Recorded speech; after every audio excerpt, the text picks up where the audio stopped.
welcome to episode 49 of Ernie O'Malley's Journey. Transfer to Curragh Internment Camp Hospital, Kildare, in February 1924. So where is my father, General Ernie O'Malley, at this point? He's just come off a 41-day hunger strike in Kilmainham jail. He's been moved to St. Brichan's Hospital because he's in such a poor condition. They gave him some surgery on his back, not sufficient in his opinion. Anyway, and then he's moved out to the Curragh Camp Hospital, so that he's now down with other internees. At this point, there are probably 12 to 14,000 Republicans in internment camps, and Father is now in the hospital. So before he makes that move, let's see how he is feeling while he's in St. Brichan's Hospital. He's writing to Mabel Fitzgerald, one of his correspondents and confidants, one of the persons who advises him on literature and art and general intellectual matters.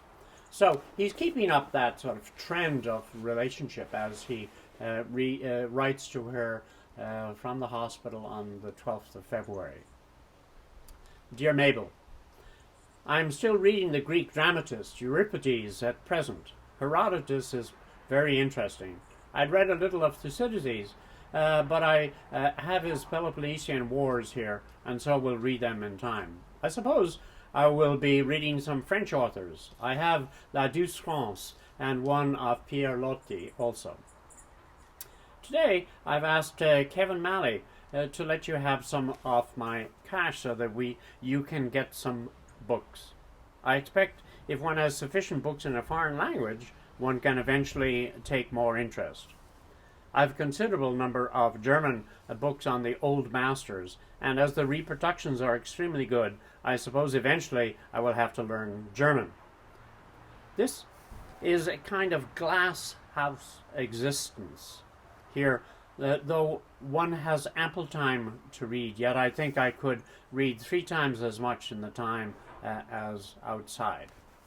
So here he is, no doubt in pain, suffering, recovering, recumbent in bed, not able to walk, and his vigor is strikingly ambitious in the plans that he wants to continue both in languages as well as expand in the culture.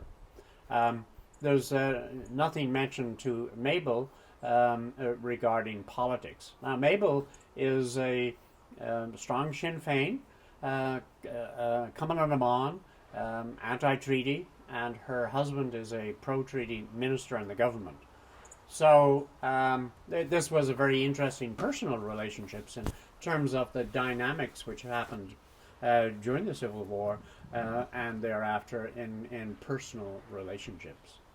So let us follow Ernie as he's now feeling that he will be sent down to the Curragh and going back to the Singing Flame. Unable to walk, I was removed to the Curragh Hospital, where the atmosphere was less depressing as the cases were not so serious as in St. Brichan's. Tom Derrick was there, who had been adjutant of my command and then adjutant general to Liam Lynch. Tom's eye had been shot out while he was prisoner in the Criminal Investigation Division in Oriel House. "The bloody fools! They missed me," he said. Anyway, that's just a bit of wry Irish humor. Continuing on, Father reports on the general conditions in the hospital.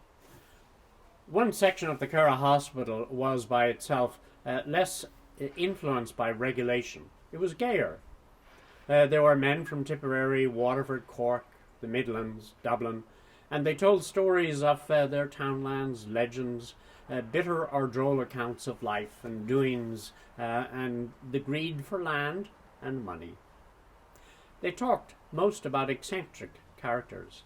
Then the conversation would veer to the Tan War, finally to the Civil War and jail. So, I mean, life was was difficult for him, and yet he was able to be feel relatively relaxed.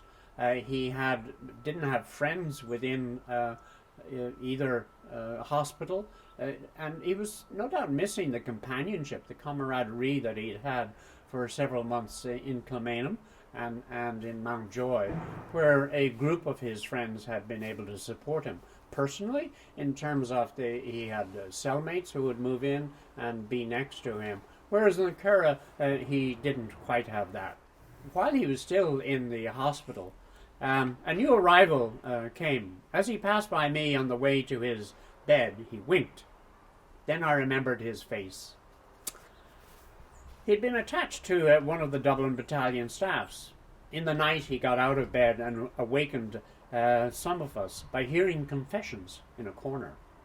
We listened as he advised the imaginary penitent. "How many times did you do it?" "You must fight against such temptations, my child." Next day he talked a little, still appearing to be dazed. He sat on my bed. Had I any messages to take out?" he whispered. He was pretending to be mad and expected to be set free. That evening he was released. A man from Paddy Quinn's Northern Division, who is now in the military police, had often offered to help him escape, but he was too badly wounded to walk. A way of escape was open for me if I was able to walk sufficiently, for a police uniform was smuggled in and hidden in the lavatory, but I was unable to utilize it so I could not walk. One day I had the uniform from its hiding place to brush it, when an officer in charge of the prisoners walked in on top of me. I sat on the floor, proceeded to take off my shoes, and began to practice toe exercises, talking to him to distract his attention until I'd managed to sit on the uniform. I felt like a child's toy which had been taken to pieces and wrongly readjusted. I applied for massage treatment. Soon my muscles would be too flaccid for use. A masseuse tried to restore tone to my muscles, but before she had made my legs ready to bear me in an escape, I was moved from the Curragh to the regular camp. So what had happened is, the Curragh hospital was just on the outskirts of the camp itself, and therefore was less secure. And no doubt the Free State authorities felt that given the potential and the notoriety of my father, that it was safer to have him be in a more secure place than in a less secure place. And so, sadly for him, he was moved into the more confined areas of the hut life in the camp itself. And we'll see something of that in the next episode. So what have we learned about him at this point? Here he is in a hospital environment, and he's going to miss the hospital environment. What does that mean? It's lack of medical attention. He knew that, be it a masseuse or a doctor give an opinion, or a nurse would to help with this and that, that he occasionally needed that medical attention. When he was in Kilmainham, some of his friends had more medical experience and could help him. When he gets into the hut, he has no idea what will happen, and no doubt they will be with more rural people who probably don't know about medical matters. So this would have been concern for him. We also see him just continuing the old Ernie that we had seen in terms of the earlier jail correspondence, of trying to use his time. We referred earlier to jail as being a university time, when people actually had time, they organized themselves, and they went back and studied, be it languages or art or history.